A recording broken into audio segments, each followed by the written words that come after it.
Hi! இன்னைக்கு நம்ம கார்டன்ல வந்து பூத்திருக்க பூவ தான் பார்க்க போறோம். மழைக்கு அப்புறம் ரொம்ப அழகா பூத்திருக்கு இந்த செம்பருத்தி. ஒரு ஆரஞ்சு கலர். நல்லா பார்க்குறதுக்கே ரொம்ப ப்ளசன்ட்டா இருந்துச்சு. இது வந்து டெக்கோமா, நாகசம்பங்கின்ற பேர்ல நம்ம சேனல்ல இருக்கு பாருங்க. 2, 3 கலர் இருக்கு இதுல. இது வந்து எ இது ஒரு வகையான செம்பருத்தி. அதுக்கப்புறம் ஒரு பிங்க் கலர். அதுக்கப்புறம் இட்லி பூன்னு சொல்ற எக்ஸோரா, அந்த பூ தான் ரொம்ப நெறைய பூத்திருக்கு. அப்படியே பார்க்கவே ரொம்ப அழகா இருந்துச்சு. செம்பருத்தி எல்லாமே கொஞ்சம் கொஞ்சம் தான் பூத்திருக்கு. அதுதான் அப்படியே கொத்து கொத்தா பூத்திருக்கு செடியில. இது வந்து மினி எக்ஸோரா. இது வந்து ஆரஞ்சு கலர்.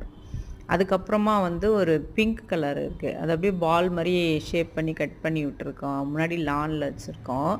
அது வந்து ரொம்ப அழகா இருக்கு. அப்படியே பார்க்க பூப்பந்து மாதிரி தான் இருக்கும் அது பார்க்கறதுக்கே. ஃபுல்லா அப்படியே அந்த க்ரீனே தெரியாத அளவுக்கு பூ பூக்கும். இப்போ மழை பெஞ்சதுனால இதுக்கப்புறம் பார்க்கறதுக்கு.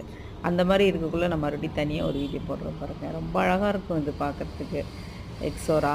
அதுக்கப்புறம் பெரிய இட்லி பூ. அதுதான் நெறைய இருக்கு.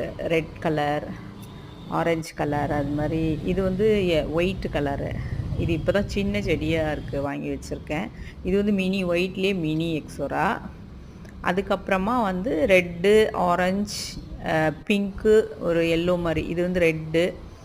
இது வந்து ஆரஞ்சு கலரு. ஆரஞ்சு தான் நெறைய கொத்து கொத்தா பூத்திருக்கு. ஃபுல்லா ஹெவி ப்ளூமிங்குங்கிற மாரி. பிங்க்கு அடுத்தது இருக்கும். பிங்க் கலர், அப்புறம் எல்லோ இருக்கும். இதுதான் பார்க்கவே அப்படியே தூரத்துலேருந்து பார்க்கக்குள்ள அப்படியே நல்ல நெருப்பு பந்து மாரி ஏதோ அந்த மாரி நல்ல ஒரு அழகா இருக்கு பார்க்கறதுக்கு. இது பிங்க் கலர். அதுக்கப்புறம் எல்லோ இருக்கும்.